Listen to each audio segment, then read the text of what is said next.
Assalamualaikum warahmatullahi wabarakatuh. Berjumpa bersama Pak Suherdi dalam video materi masa orientasi peserta didik baru tentang pencegahan COVID-19.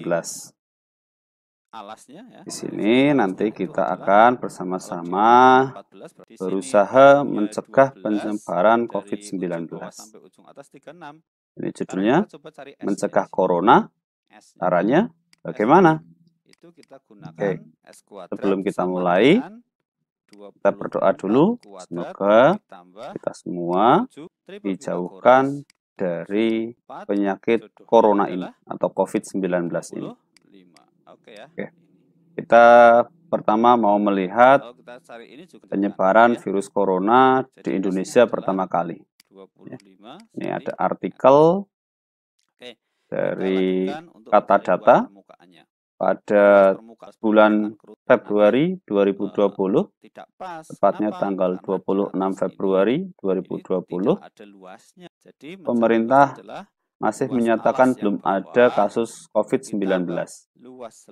Tetapi ada beberapa turis yang habis berkunjung di Indonesia, tepatnya di Pulau Bali, pulang ke negaranya, dan di sana dites ternyata positif COVID-19, diantaranya dari negara Tiongkok atau Cina, dari Jepang, dan dari Singapura. Jadi di sini kita masih belum sadar kalau COVID-19 sudah masuk di Indonesia. Malah waktu itu pemerintah memberi diskon kepada turis-turis yang akan masuk ke Indonesia. Itu awal mula COVID-19 atau virus corona masuk ke Indonesia. Ini data yang diambil pada tanggal 8 September 2020. Di awal bulan Maret, kita baru menemukan 2 kasus positif corona. Lebih dari 3 bulan kemudian, tepatnya di tanggal 25 Juni, itu sudah menembus 50.000 kasus positif COVID-19. Sebulan kemudian, itu sudah lebih dari 2 kali lipat, sudah tembus 100.000 kasus positif dalam rentang 1 bulan. Rentang 1 bulan kemudian, tidak ada 1 bulan, 28 hari, tepatnya dari tanggal 27 Juli sampai 22 Agustus, itu sudah menembus 150.000 kasus positif COVID-19. Dan pada tanggal 8 September atau 17 hari kemudian, menembus angka 200.000 kasus COVID-19. Itu di tahun 2020. Nah, kondisi sekarang bagaimana? Kondisi sekarang sudah seperti ini. Ternyata kita memiliki kasus positif COVID-19 sudah mencapai hampir 2,5 juta kasus COVID-19. Dalam waktu 10 bulan, kurang dari 1 tahun, dari 200 ribuan menjadi 2 jutaan, lebih dari 10 kali lipat terjadi kasus konfirmasi COVID-19, kasus yang positif. Dan sampai saat ini masih terdapat 367.733 kasus yang aktif, ya, yang masih aktif, lainnya itu sembuh dan meninggal. Ini masih ada suspek dan spesimen yang belum keluar hasilnya. Begitu cepat penyebaran COVID-19. Sebenarnya penyebaran COVID ini bisa kita kurangi atau bisa kita cegah.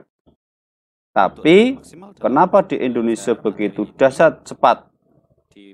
Sampai hari ini berita kasus harian konfirmasi COVID-19 itu Indonesia menempati peringkat kedua dunia. Kenapa bisa seperti itu?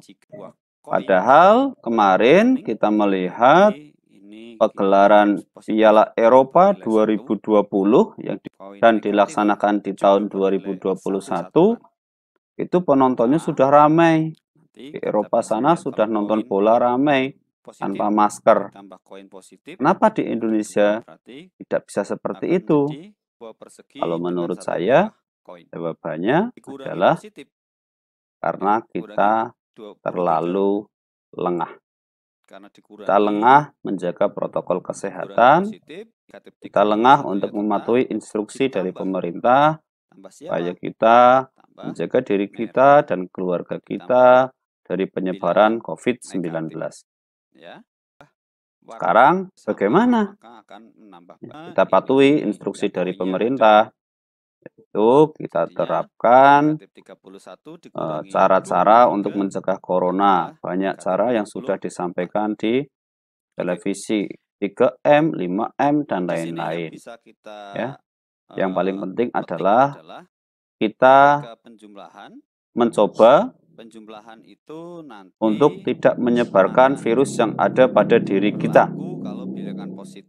Itu yang paling penting. Kita harus tutup mulut ketika bersin atau batuk dengan siku atau tisu, bukan dengan telapak tangan. Kalau kita pakai telapak tangan seperti ini, terus kita gunakan telapak tangannya untuk salaman, sama saja kita menyebarkan virus itu. Kita harus cuci tangan dengan sabun dan air yang mengalir. Kita juga harus menyemprot disinfektan pada setiap tempat, supaya virus-virus yang ada pada tubuh kita mati. Dan jangan lupa kita gunakan masker agar dapat meminimalisir penularan virus corona. Karena prinsipnya adalah maskermu melindungiku dan maskerku melindungimu. Jadi yang pakai masker itu, kita pakai masker itu tujuannya adalah untuk melindungi orang-orang di sekitar kita. Karena kita tidak pernah tahu diri kita ini bersih dari virus corona atau tidak. Kita nggak boleh egois. Itu cara-cara standar untuk mencegah penyebaran virus corona. Nah, sekarang sebagai generasi muda, sebagai generasi milenial, kita juga harus ikut berkampanye dalam mencegah penyebaran virus corona.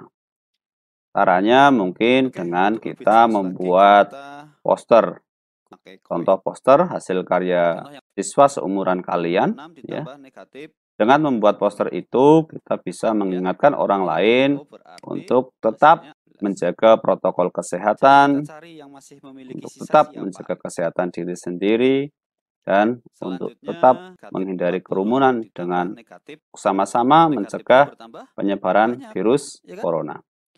Selain membuat poster, mungkin kita juga bisa membuat meme, ya, meme tentang corona. Di sini ada meme yang lucu. Kalau libur pingin sekolah, kalau sekolah pingin libur. Ini mengingatkan kita kalau kita perlu ke sekolah. Supaya kita bisa ke sekolah, kita harus mengurangi penyebaran virus corona ini. Ini juga dengan membuat meme-meme yang bagus, itu juga merupakan bagian dari kita untuk mencegah penyebaran virus corona. Mungkin kita bisa membuat tulisan seperti anak ini. Mari kita berdoa kepada Allah yang Maha Esa. Ya Allah, semoga COVID ini cepat berakhir. Kita mengajak orang lain untuk berdoa. Ya, semoga yang terkena COVID cepat sembuh, gitu ya. Kita berdoa dengan baik. Nah, kita harus menjaga, ada himbauan untuk menjaga 3M. Ini tulisan anak kecil kelas 2 SD sangat menyentuh sekali. Ini juga merupakan bagian kampanye kita untuk mencegah penyebaran virus COVID-19 ini. Oke, seperti itu. Sekarang tugas kalian nanti di rumah sebagai peserta masa orientasi peserta didik baru. Tugas kalian adalah membuat karya positif dengan tema COVID-19. Karyanya bisa berupa poster, bisa berupa lukisan, bisa berupa meme, bisa berupa surat terbuka seperti tulisan anak SD tadi, atau bisa berupa video yang bertemakan COVID-19. Ingat, karyanya adalah karya yang positif, bukan karya yang provokatif atau karya yang menyudutkan pihak-pihak tertentu. Ingat, karyanya yang positif. Perintah berikutnya, unggah karya kalian dalam media sosial yang kalian miliki. Bisa di Facebook, Twitter, atau Instagram. Kampanye kalian bisa dibaca oleh orang banyak. Teman-teman kalian di Facebook, Twitter, atau Instagram. Atau kalau tidak memiliki ketiganya, bisa kalian masukkan dalam status WhatsApp atau yang lain. Tujuannya, himbauan kalian supaya penyebaran COVID-19 ini bisa terhenti, bisa dibaca oleh orang lain. Seperti itu tugas kalian. Nanti unggahan kalian di medsos bisa kalian screenshot dan kalian kirimkan ke guru kalian masing-masing atau panitia MPLS yang ada di sekolah kalian. Terima kasih sudah mengikuti MPLS dengan baik, sudah memperhatikan video ini. Semoga dengan video ini kita sama-sama terinspirasi dan sama-sama menambah kesadaran untuk menjaga diri kita dan orang-orang sekitar kita dari tertularnya COVID-19. Mohon maaf jika ada yang kurang berkenan, jika ada kekurangan. Akhiri, Assalamualaikum warahmatullahi wabarakatuh.